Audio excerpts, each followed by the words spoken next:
They're not even.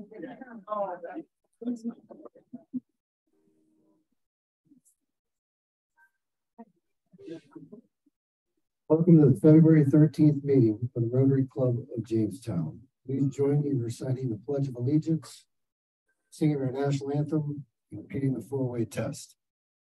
Pledge allegiance to the flag of the United States, to the republic which stands one nation, indivisible, and you see by the dawn's early light was so bright. The twilight is last gleaming, with stars and bright stars. The heavenly sky, over the worlds we watch, so they stream.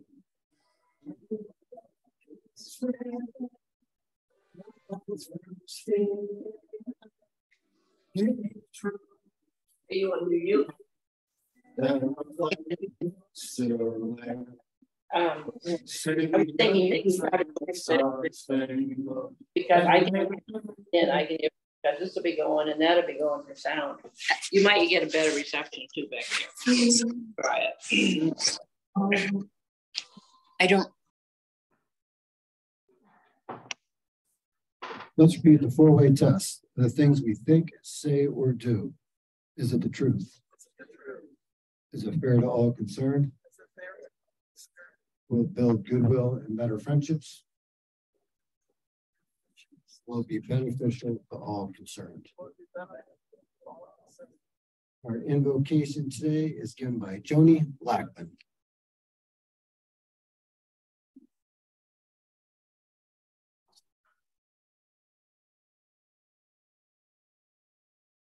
Will you please bow your head with me? Let us pray silently together, each of us according to our own individual beliefs. Let us offer thanks for our food, blessings for one another, and for absent friends. Let us be a source of hope for those in need and contentment for those who are lonely, and for those living in areas of unrest and tragedy. Bless our fellowship today. Amen. Amen. Thank you, Jenny. Please welcome President-elect Ruth Lundeen to announce our visiting Rotarians and guests. Thank you, John. So we have visiting us today, George Harper. Welcome, George, again. Yes. And then we also have Nancy Nixon Ensign. Nancy. She's getting wave, Nancy.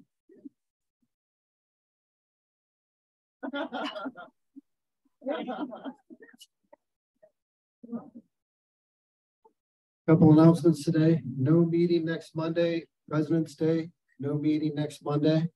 Wednesday, February 15th, we have a golf committee meeting, noon at the pub. So Wednesday, noon at the pub, golf committee. We're hoping to do a lot with the golf committee this year and having our main source of fundraising. So any ideas, participation there? Love to see you. Thursday, February 16th, literacy meeting on Zoom. And then Friday, we have a board of directors meeting at Gebby. Any other announcements from committee chairs? Ruth? Hello.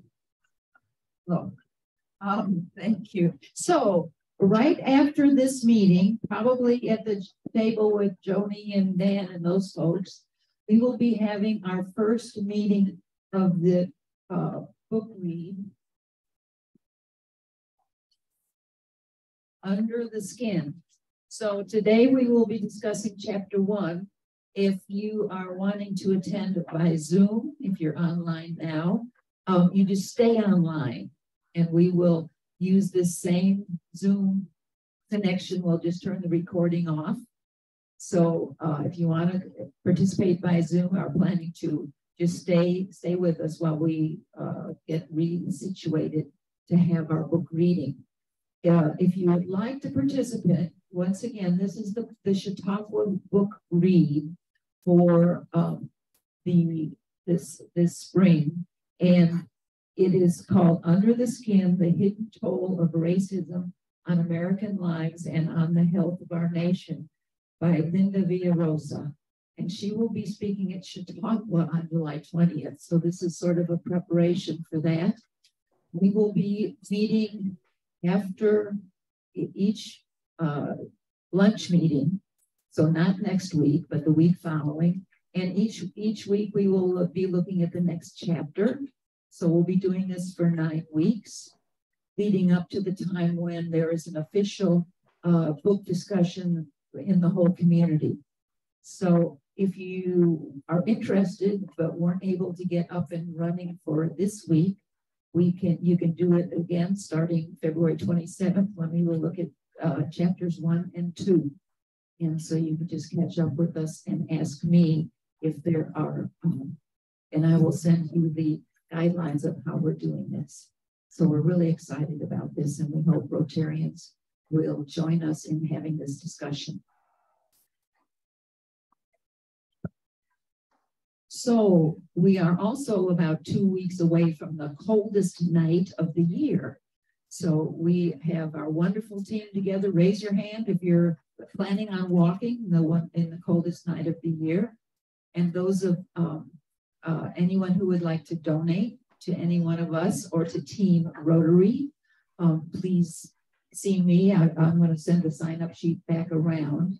You can either sign up and pledge an amount, or you can go online and do it that way. And the instructions are in here. So coldest night of the year. And those of you who are walking, please remember to wear something Rotary, or maybe a pin that says, "Ask me about Rotary," so that we can all go together at 5 o'clock on the 25th. Thank you, Ruth. Get your tickets ready as we welcome Melissa Myers for today's 50/50 drive.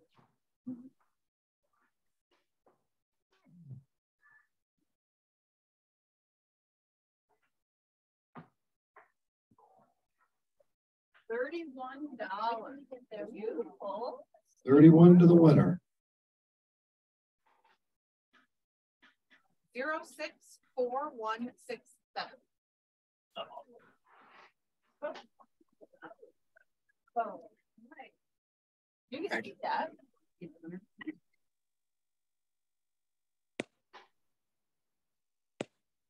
a hand for our Sergeant at Arms, Doug Conroe. Good afternoon. Okay. Given our attendance, I probably just ought to have everyone come up, because who can I pick on? You know, but I'm sure. Vicki and Mark have to leave early. Tim has missed some meetings, so there's a good start. And I'm just going to put one in an appreciation for Ruth, her energy and diligence and involvement. I'm just going to honor Ruth. Great job, President-elect. Maybe chocolate fans in the room? Huh? Chocolate? Who do I see? Oh, our guest unknowingly raised her hand. Oh no.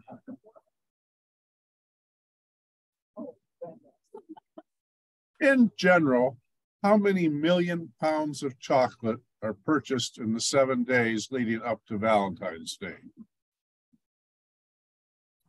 I could give you a little better. Million pounds. 10 million would be an option. 37, 58, 62. 58 million pounds of chocolate. Wow. So the other parties at your table want to donate to the Barrel because it was not correctly guessed. And Joni, what percent of the people buying chocolate for Valentine's Day buy it for themselves? Huh? Take a guess. Take a guess. Wrong. 43%. You know, almost half the people buy it for themselves. You don't know those things. Okay. Well, I'll give your table a second chance. How many $billion are expected to be expended on Valentine's Day chocolate and gifts? And it comes out to $196.31 per person. Let the numbers guy there, Tim. How many $1 billion?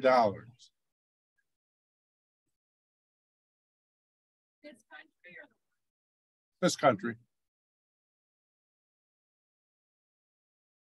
Tomorrow will be in value.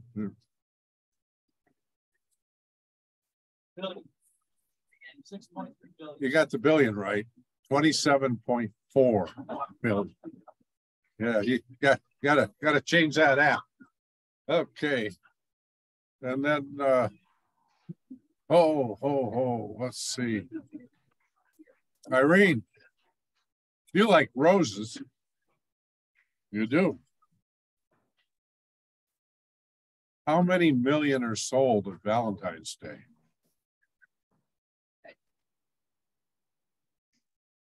$100 million, 5 million, 200 million, 110 million. Take a guess. Well, you're close, 110.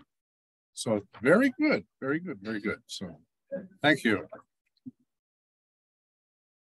And well, if you like football, I think you got to see a great game yesterday.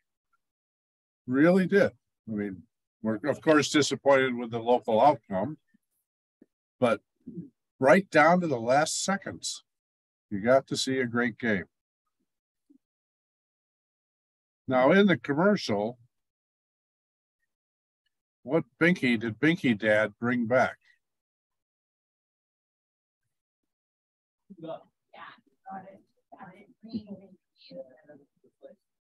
You're right, Courtney. You got it. Tim was wrong. We should get him back up here again. Okay. And what condition does owning a Dodge Ram cure? This got some Snickers. Tori, what condition does owning a Dodge Ram cure, according to a commercial on the Super Bowl? Kurt, you. Okay, so I think I better stop while I'm ahead here, but okay. Are there happy bucks? Thank you, Doug. Happy bucks. Anybody have any happy bucks today? Well, I have a happy buck, gratitude buck for Michelle Jones for recommending for us to go to the Little Theater play, because it was just a slap happy event. But I'm going to put in a sad buck because I can never remember the name of it. I just looked it up on my cell phone. The play that goes wrong, went wrong. What? Yeah. The most unforgettable name there is.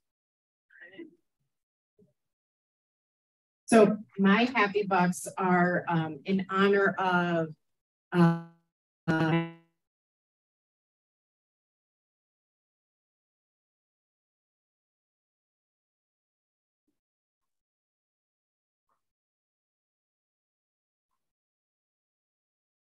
that he did in coaching the Eagles yesterday, and just how cool it was to see pictures of his family and extended family and some of friends and local people there. So it was really pretty cool. And I think John should also play happy buck for that. I'd be happy to. I just had the opportunity to go to the Fire and Ice event this weekend. Saw many folks there, including fellow Rotary and Vicky, doing some awesome grilled cheese.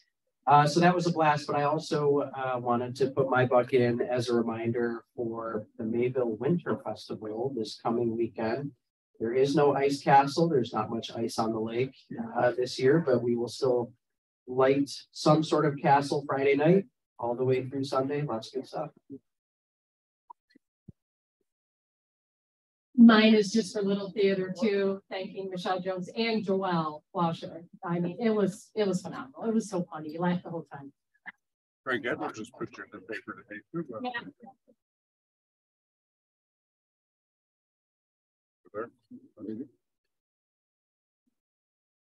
It is my pleasure to welcome Diana Meckley to introduce our speaker today.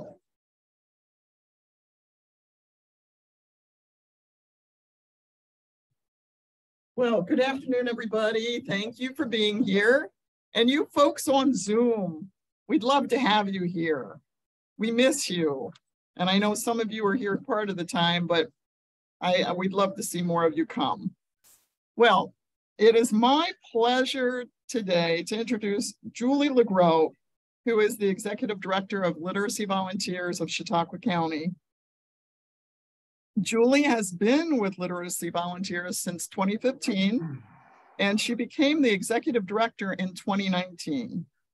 Julie oversaw the relocation from Dunkirk to Fredonia in 2019 and its participation in the Small Business Revolution television show in 2020. So those of you that saw that got to witness some of the work of Literacy Volunteers on that program. Before coming to Literacy Volunteers, Julie served as Executive Director of the Dunkirk Camp and Conference Center for 7 years. Both organizations saw greatly increased revenues under her creative leadership. Under Julie's leadership, Literacy Volunteers revenue has increased 145%. While living in Erie County, she served as Executive Director of several child development centers in Buffalo and was a quality improvement mentor for Success by Six, a United Way program to improve childcare in Western New York. Julie is originally from East Aurora.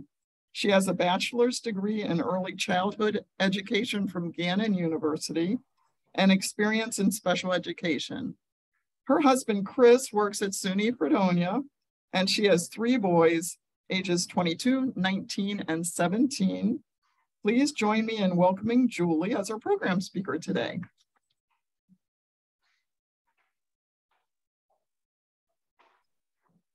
Thank you for having me today. This is wonderful. It's my first time talking to the Jamestown Rotary. How many of you are familiar with Literacy Volunteers? Excellent. Oh, it makes my job easier. Literacy Volunteers has actually been in Chautauqua County since 1969. And originally we did serve the entire county. And I started in 2015 as a program director, and we were slowly building our program in Jamestown and wanted to expand more. And wouldn't you know, we get an intern, she turns into an employee, and COVID hit. And between that and some other requirements from New York State, we weren't able to keep up servicing people here in Jamestown. So we're back. I'm very excited. I'm working on hiring someone right now to be able to work specifically at this end of the county. But to tell you a little bit about who we serve, for those of you who don't know us. Our students come from all walks of life. Everyone who walks in has a little bit different story. So we have folks from other countries that want to learn English. Some have been here a week or two, and they're ready to learn English because they want a job and they want it now. And so it's very exciting. A lot of times I can hook up that type of student with an intern from the college. We have a lot of interns from JCC and SUNY Fredonia that work with students. We also have students that were educated in were not educated in their home countries. So they struggle to speak or to write and read in their own language, let alone coming here now learning English. A little extra challenge. We have students learning to read and write.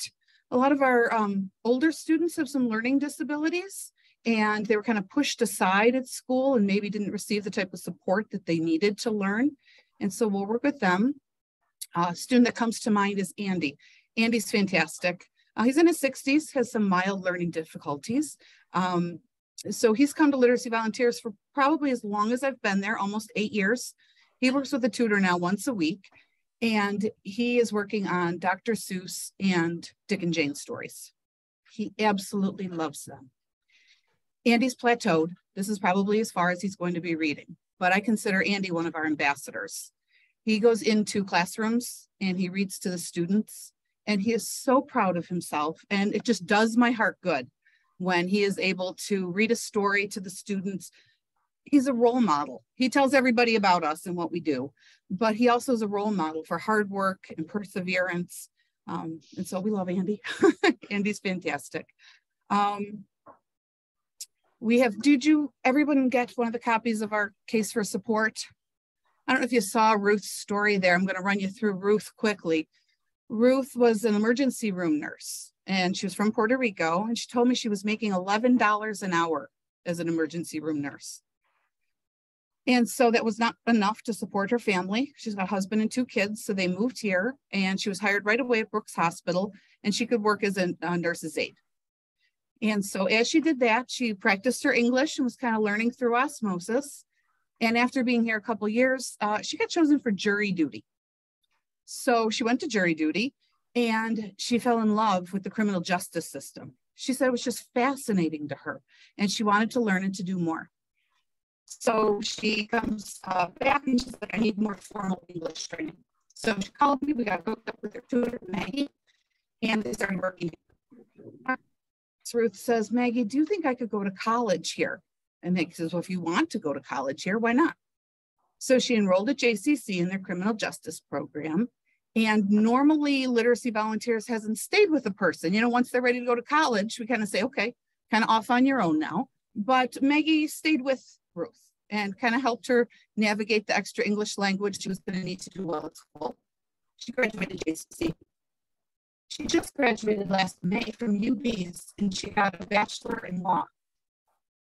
Story doesn't stop there. Last summer, she was hired as a Chautauqua County coroner. It's amazing. Now she wants to go to law school. It's amazing. So amazing how she has changed, you know, the whole life of her family. She's realizing her dreams and everything. She inspires us.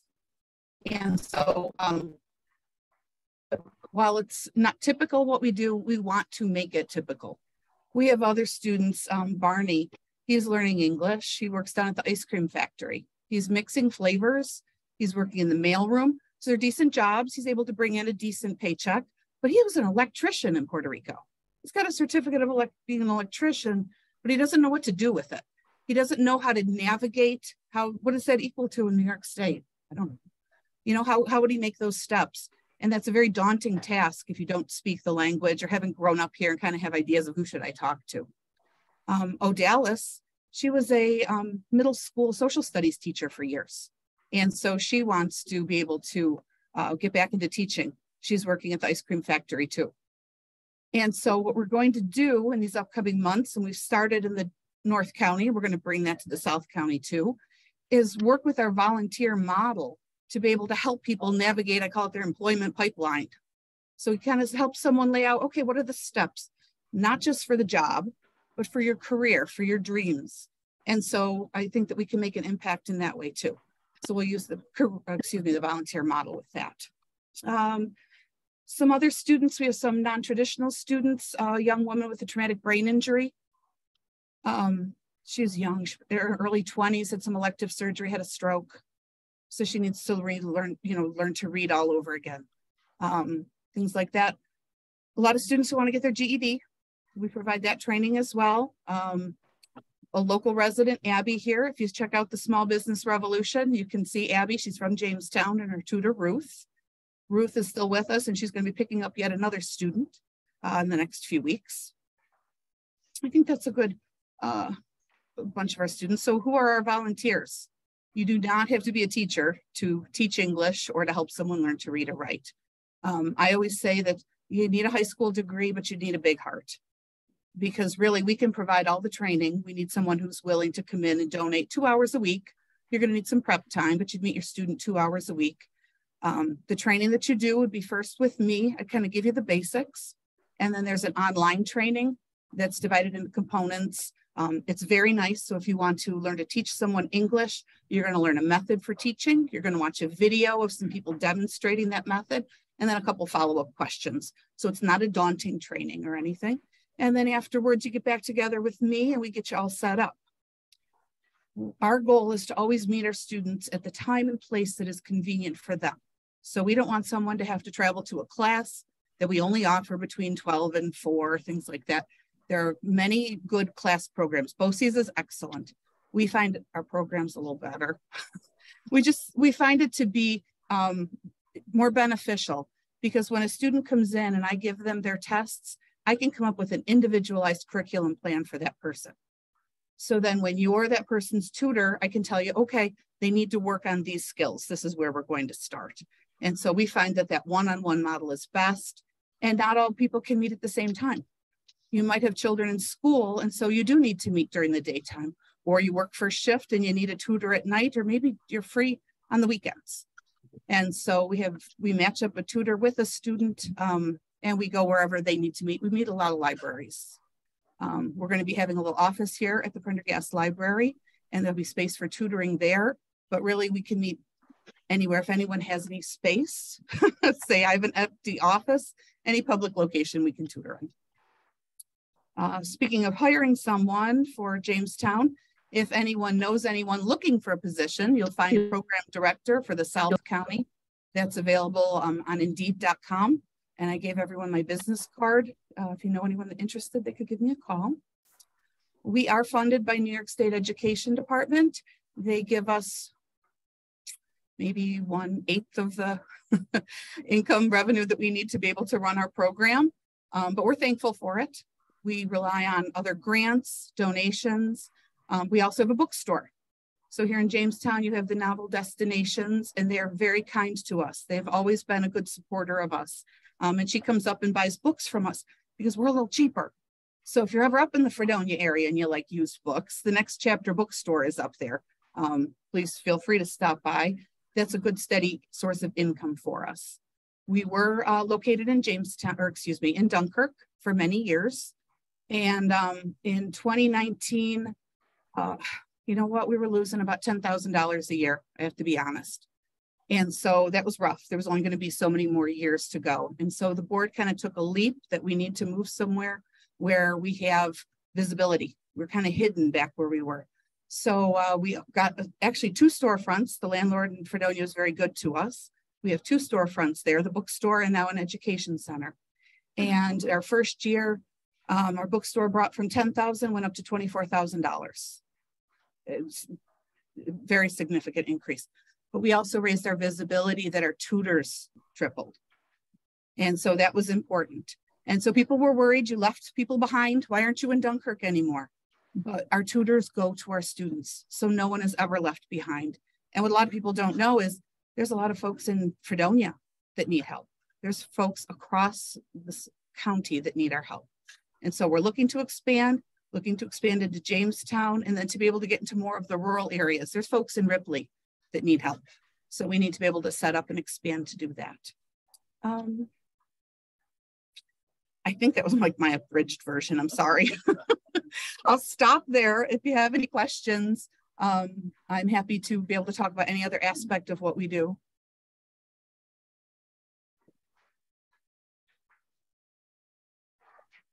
About how many students do you have? Right now, I would say we have probably 22 students. So we're looking to double that in the North County this upcoming year, and to have at least 15 or 20 by the end of this year, but it's always dependent on how many volunteer tutors we can get. Yeah. Hello, my name is Nancy Ensign. I work for the Patterson Library in Westfield. Yep. And we did at one point have several volunteers come up that would work for Literacy for America, but we don't have that anymore. We now have a meeting space available. Okay. So I'm in charge of the programs, and I'm also the archivist. So, okay. We should talk. Yeah. Yes, thank you. Yes. Yep. Let's talk.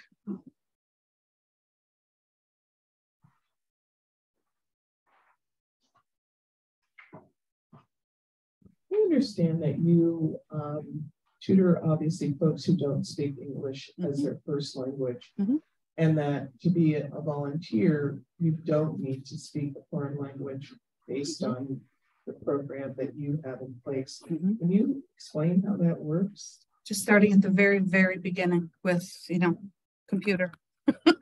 Hello, simple conversation. I'll admit, and I'm not sure how they did it years and years ago because it was well before Google Translate, the program was working. But no, because people come from all different backgrounds. We have a family moving into Jamestown in a couple of weeks from the Congo. So we could never know all of the languages that would be needed. So we just started those very basics of identifying nouns. We start with pictures. First meeting, we encourage people to bring a picture of their family. We bring pictures of our family so we can talk about mom, dad, whomever is in the family, just starting there. But Google Translate really is helpful to kind of give you a boost. Google Images is helpful. I try to tutor a student. I think it keeps me kind of fresh and in the ballpark of what everyone's going through. And I remember I was showing a woman a picture, but it was a drawing of someone drying in the shower. And I don't know why, but towels, she was having trouble. So, you know, you just quick Google towels and a little stack from Kohl's came up and she said, oh, okay, towels. So it really is, you mime a lot of things. English is difficult. We button our buttons, snap our snaps, and we shower in the shower. Let alone all the words that have 2, 3 meanings spelled 2 or 3 different ways. So it's difficult. But our students are successful. We have a 93% proficiency rating from New York State. And that means that our students are making measurable goals. So we give standardized tests so they're able to raise themselves a level within a year of being with us. Now, outside of that, we serve students that are going to be learning at a slower rate. The young woman with the traumatic brain injury, she's not going to make those gains. She may make those gains for a year or 2, but then we're going to continue to serve her, even if she's outside of New York State Education Department parameters. Andy, who I spoke of, we still serve him. He's not going to make that gain. So I have to set those students, you know, they're in my other file cabinet, but we still stay with them because how could you not, right? Yeah.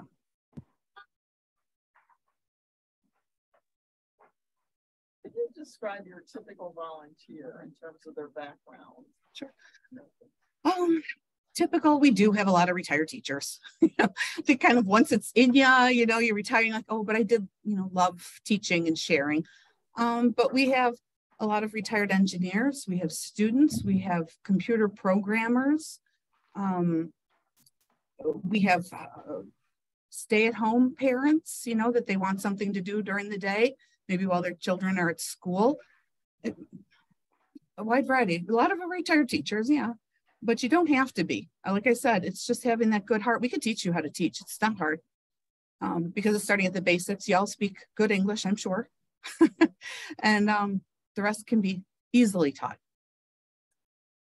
You said you also do math? Hmm? Yep. Reading, math. I was just meeting with a tutor this morning and her student's working on the quadratic equation. And I said, oh wait a minute. And I said, yeah, it's been a long time since I did that. But there's reading, there's math. Not everyone wants to tutor for the GED. So I will say not everyone can tutor for the GED. It's a tough test. They've made it much more difficult than it used to be. I encourage kids to stay in school. I had one of the counselors at Dunkirk School say, if I have a student call you, will you tell them that they should stay in school? I said, well, yeah. But I did because the test is more difficult than if you would have stayed in school. It really is. It really is tough, which I don't feel is right. A lot of these students, they're not ready to go to college, and that's not their next career move that they want to make. They need to be functionally literate. They need to be able to get a decent job to pay their bills. I don't know that they have to know the quadratic equation, things like that. But so there's different levels. We also we dabble in a few other things. We do teach some technology. The woman called, she needed trouble. She couldn't get in her bank account, didn't know how to set up her computer, all that kind of stuff. Come on down, we'll help you. Low vision assistance. We've had people that have difficulty being able to read their map or fill out forms, things like that. So pre-COVID, I had a bank of students from the college because we're within walking distance. And I'd say, you know what, somebody needs help Tuesday afternoon. Is anybody available to help them fill out some forms? So we try to be as creative, find out someone has a need. How can we help out?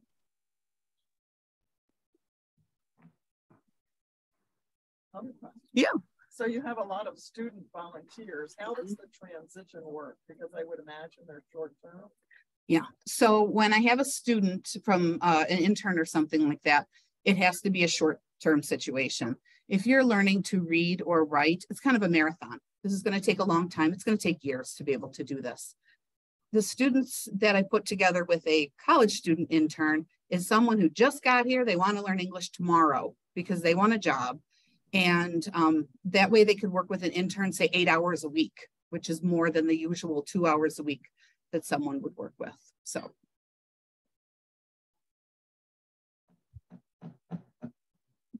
Thank you. Thank you, Julie, for that wonderful presentation.